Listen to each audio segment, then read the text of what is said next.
पणजी दूरदर्शन केंद्राच्या कला आविष्कार ह्या कार्यावळीक तमाम दर्शकांक माये मोगाचो येवकार. आयज कला आविष्कार ह्या कार्यावळीक आमचे मदीं आसात हरिभक्त परायण गजानन बुवा नायक, अर्थात जांकां सगळे जग के नायक ह्या नांवान वळखतात. कामू काशीनाथ नायक हे वाजेचे सुपुत्र सद्याक धवळी हांगसर वास्तव्याक आसा, राबित्याक आसा. जाणून घेवया तांचे विशीं, तांच्या कार्या विशीं.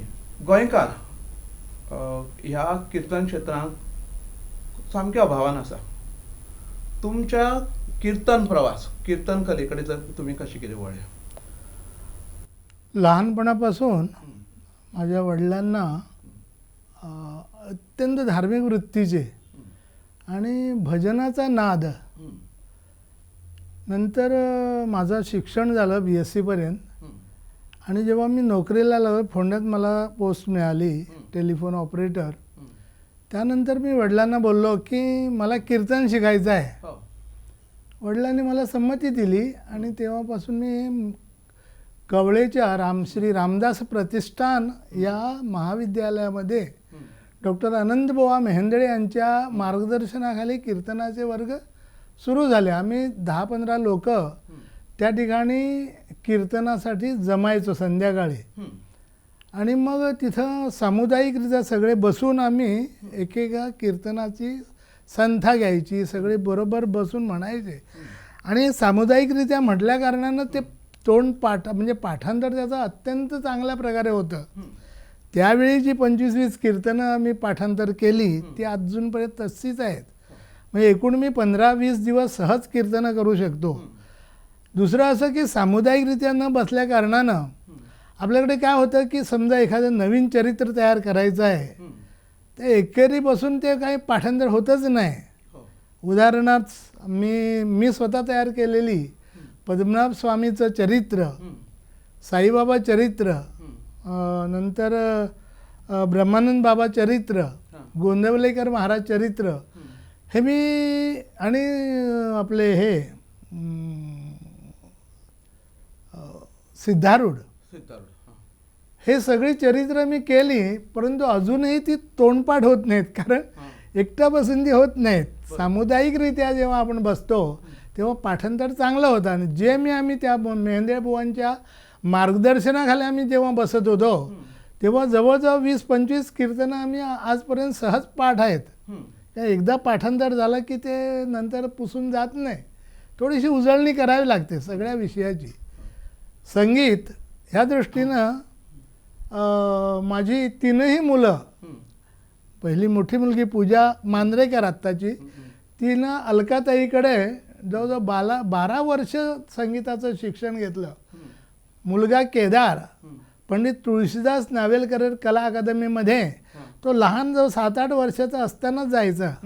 आणि तिसरी मुलगी जी अश्विनी, आज ती अश्विनी गौतम आमरे म्हणून पुण्याला आहे. तिला व्हायोलिनचं शिक्षण आणि ते शिकवण्यासाठी आमच्या घरी अभिषेकी बुवा ते इथं यायचे आणि तिला शिकवायचे. ती पण चांगली तिनं हस्तगत केलं होतं, ते आत्मसात केलं होतं. सम्राट क्लबच्या त्या ह्याच्यात संगीत क्लासेसमध्ये काही दिवस तिनं शिकवलं. अभिषेकी बुवा जरा आजारी होते म्हणून त्याने तिची नेमणूक केली. 1-2 महिने तिनं शिकवलं, तिला पगार पण मिळाला. आणि नंतर माझा ओरिजिनल म्हणजे लहानपणापासून आजपर्यंत शेती अत्यंत जिव्हाळ्याचा विषय, त्याचबरोबर संगीत. आणि म्हणून ज्ञानेश्वर नाईकवर माझं अत्यंत प्रेम. तुम्ही सांगलें कीर्तनाक एक अभ्यासक्रम आसा, कीर्तनाची एक पद्दत आसा.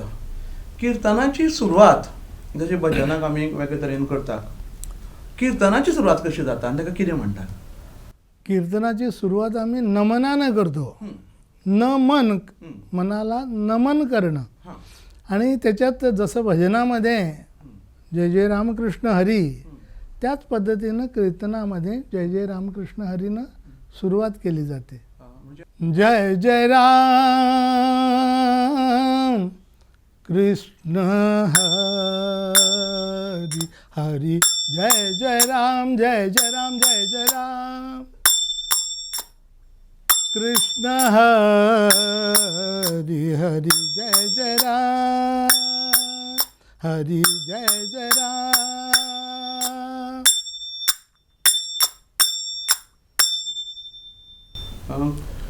सुंदर अशी वातावरण निर्मिती जाल्ली आसा. तुमी नमन घेतलें.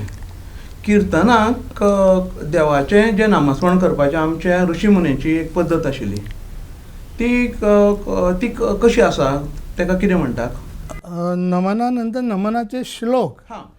फॉर एक्झाम्पल, आता आपण एखाद्या सांस्कृतिक कार्यक्रम सुरू करताना दीपज्योती लावतो. हां. तर त्या दीपज्योतीचं थोडंसं एक श्लोक म्हणतो. हां. नंतर एक भगवतीचं नामस्मरण करू हं. आणि पुढचा मग विषय नंतर बघू. हां, म्हणजे एक श्लोक जावं. हो. तो श्लोक असा आहे दीपाचं. हे दिव्य दीप ज्योती दाखीव मार्ग माते. हे दिव्य दीप ज्योती दाखीव मार्ग माते. जावोत नापदेही सोडून सत्पथाते. जावोत नापदेही सोडून सत्पथाते. नंतर देवीचं जरा एक थोडंसं आपल्या आज सध्याच्या परिस्थितीवर. जगदंबे माते कृपादान मज देई. जगदंबे माते कृपादान मज देई. तव चरणी नमितो अभयदान दे आई. ही गोमंत भूमी परावलंबी होई. ही गोमंत भूमी परावलंबी होई. भगवतीचें स्तवन जाले नंतर जो किर्तनाक जो एक पद्य निवडटात, अभंग निवडटात, ताका कितें म्हणटात? पूर्वरंग निरूपण. पूर्वरंग निरूपण. त्यासाठी हां. आपण एखाद्या संतांचा अभंग, फॉर एक्झाम्पल संत तुकाराम, संत नामदेव आणि सगळ्या संतांचा म्हणजे निळोबापासून ज्ञानोबापर्यंत होय. सगळे कोणाही संतांचे अभंग आपण निरूपणासाठी निवडतो. हां. तो अभंग कसो कितें एक जर पद्य जर कडवें आसत जाल्यार सादारण कांदा मुळा भाजी अवघी विठाबाई माझी. कांदा मुळा भाजी अवघी विठाबाई माझी. लसूण मिरची कोथंबिरी. लसूण मिरची कोथंबिरी. अवघा झाला माझा हरी. अवघा झाला माझा हरी. कांदा मुळा भाजी अवघी विठाबाई माझी. कांदा मुळा भाजी अवघी विठाबाई माझी. ऊस नाडा. कांदा मुळा तुमच्या किर्तनाक जो तूं पूर्वरंग घेतले नंतर मागीर पूर्वरंगा नंतर कितें आसता? साकी आसता काय कथानक आसता? एखादा सूत्रश्लोक असतो किंवा समजा एखाद्या आता शेतीच्या संदर्भात म्हटलं की एक गाणं, सुंदर गाणं आहे बघा, देव कुठं असतो, ते गाणं मी म्हणून दाखवतो. कुठे शोधिसी रामेश्वर अन्न. कुठे शोधिसी काशी. कुठे शोधिसी रामेश्वर अन्न. कुठे शोधिसी काशी. हृदयातील भगवंत राहिला. हृदयातील भगवंत राहिला. हृदयातून उपाशी. कुठे शोधिसी. झाड फुलांनी आले बहरून. तून पाहिले डोळे उघडून. वर्षा काळी पाऊस धारा. तुला न दिसला त्यात इशारा. काय तुला उपयोग आंधळ्या, काय तुला उपयोग आंधळ्या, दीप असून उशासी, कुठे शोधिसी रामेश्वर अन, कुठे शोधिसी काशी, कुठे शोधिसी. रुद्राक्षांच्या गळ्यात माळा, रुद्राक्षांच्या गळ्यात माळा, लाविलेस तू भस्म कपाळा, लाविलेस तू भस्म कपाळा. कधी न घेऊन नांगर हाती, पिकविलेस मातीतून मोती. कधी न घेऊन नांगर हाती, पिकविलेस मातीतून मोती. हाय अभाग्या भगवे नेसून, हाय अभाग्या भगवे नेसून, खलसन्यासून जाशी, कुठे शोधिसी रामेश्वर अन. देव बोलतो बालमुखातून, देव डोलतो उंच पिकातून, देव बोलतो बालमुखातून, देव डोलतो उंच पिकातून. अवती भवती असून दिसेना, अवती भवती असून दिसेना, शोधितोसी आकाशी, कुठे शोधिसी रामेश्वर अन.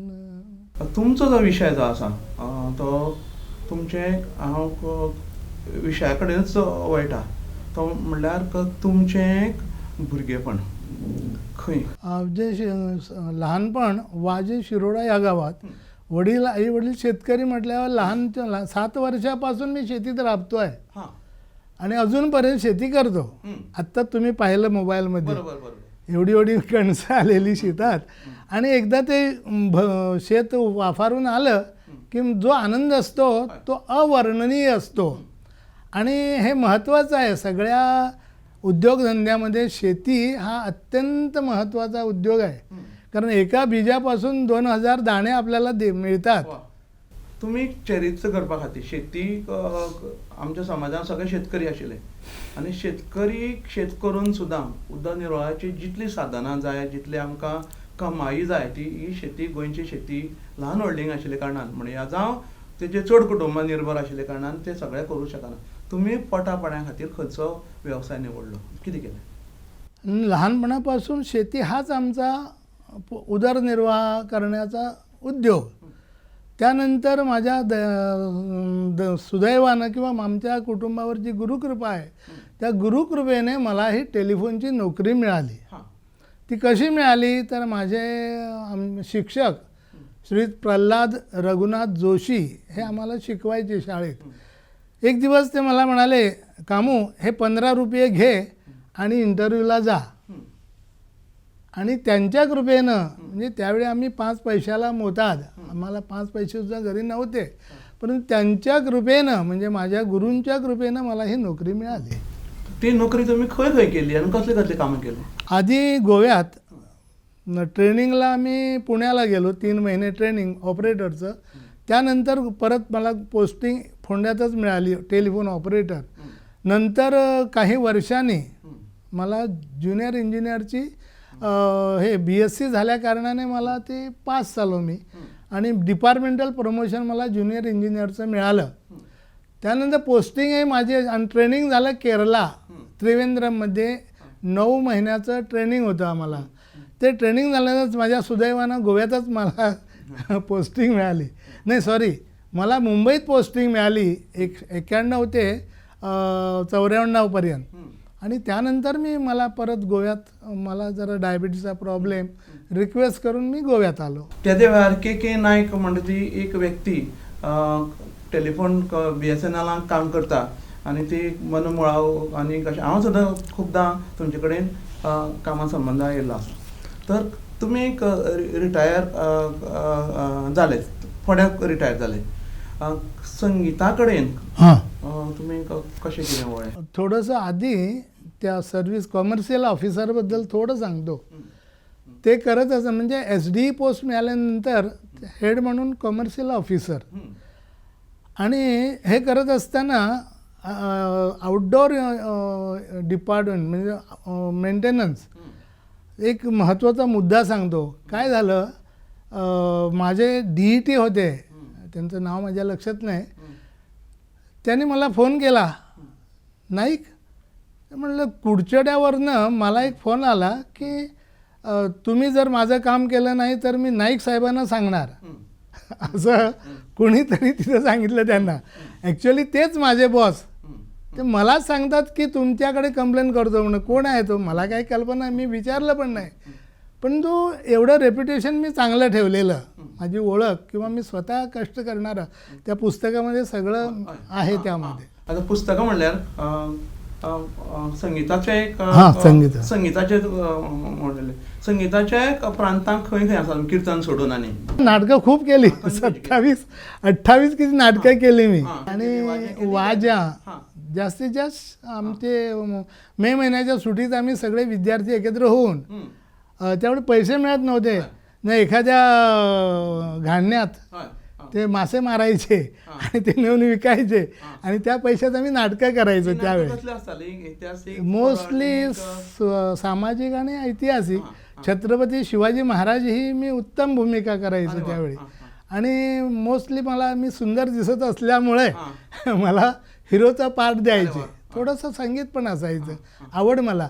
आणि त्यानंतर मला अजूनपर्यंत माझी इच्छा होती की एखाद्या संगीत नाटकामध्ये काम करायचं, पण ती इच्छा राहून गेली. पुढच्या जन्मी बघूया.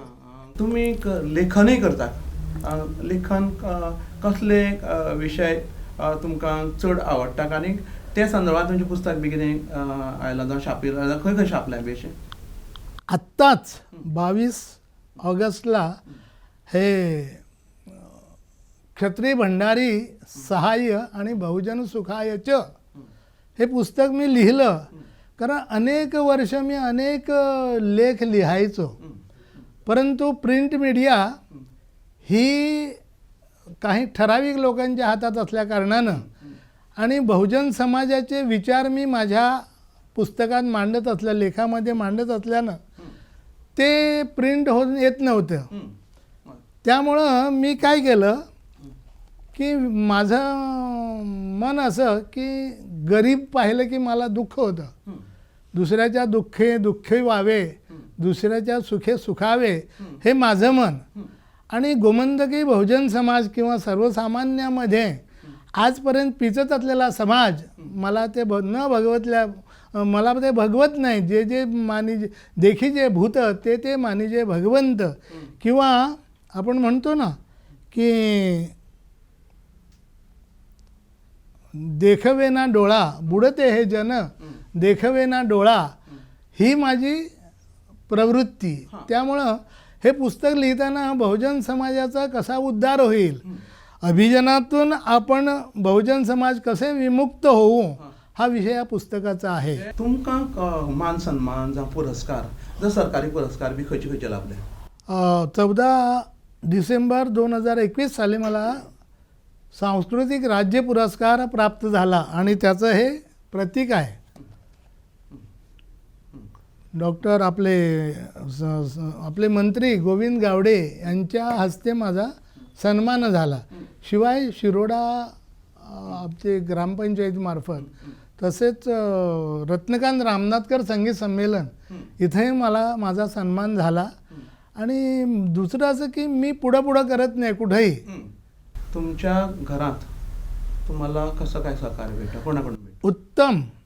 म्हणजे आमची सौभाग्यवती ही आम्ही म्हणतो ना उडत्या पक्षाची पिसं मोजणारी, तिला बघितलं तर ती सगळी पिसं किती आहेत एवढी चाणाक्ष.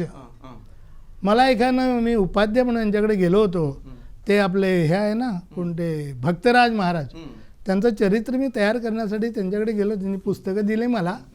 तर तुमची मिसेस कशी काय असं मला प्रश्न केला. मी म्हणालो, त्यावेळी मी एक सुभाषितच सांगितलं, अनुकूलाम विमलांगी कुशलाम कुलजाम सुशील संपन्नाम पंचलकाराम भार्या पुरुषा पुण्योदया लभते.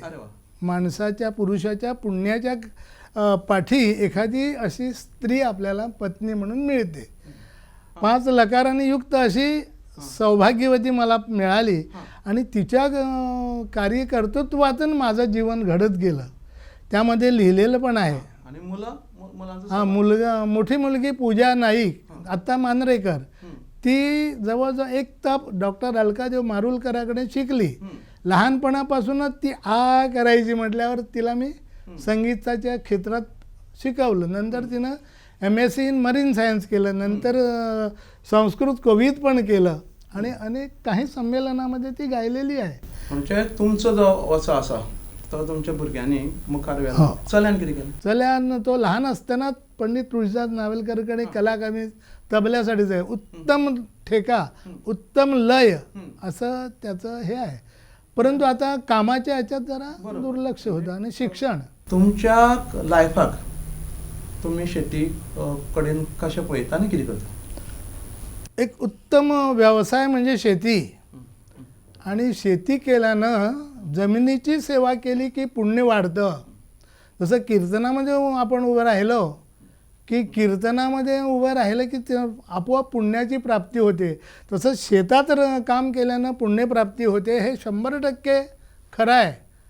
आज आपण जरा वेगळ्या पद्धतीनं चाललो आहे. परंतु सर्वांनी शासकीय पातळीवर सुद्धा जरी अनेक उपक्रम राबवले जातात, पण आम्हाला योग्य वेळी एखादं मशीन पाहिजे शेतात कामासाठी, ते नाही रिपेअर करायला पाहिजे. मी ते पण प्रयत्न केलेत. मी स्वतः कुदळ घेऊन खणणारा शेतात, आणि मला खणण्यासाठी कोणाची उपमा देता येणारच नाही. अजूनही करतो, पण आता हात दुखतात. शेती करता? हो, आवड आणि जिद्द यामुळे मी हे सगळं करतो. बाकी वेळ नाही असं कुठं म्हणायचं नसतं.